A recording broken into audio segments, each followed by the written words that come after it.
नायब वज़ीर आज़म वज़ीर ख़ारिजा इसहाक़ डार और ईरानी वज़ीर ख़ारिजा सैयद अब्बास इराक़ची के दरमियान टेलीफोनिक राबता हुआ है, जिसमें दोनों रहनुमाओं ने गज़ा की सूरत हाल पर तफसीली तबादला ख्याल किया।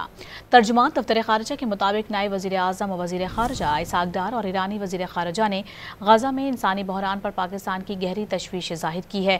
वज़ीर ख़ारिजा इसहाक़ डार ने फ़लस्तीनी अवाम से पाकिस्तान की गैर मुतज़लज़ल हिमायत का इआदा करते हुए वाज़ेह किया है कि न्यूयॉर्क में फ़लस्तीन पर बैनुल-अक़वामी कॉन्फ्रेंस से मुस्बत नताइज की उम्मीद है।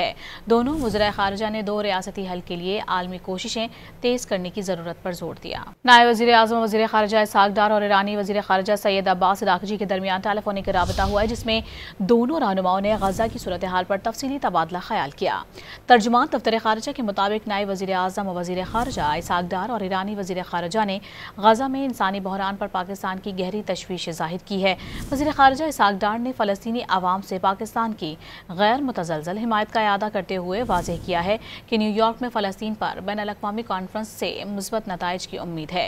दोनों वज़ीर ख़ारिजा ने दो रियासती हल के लिए आलमी कोशिशें तेज करने की जरूरत पर जोर दिया।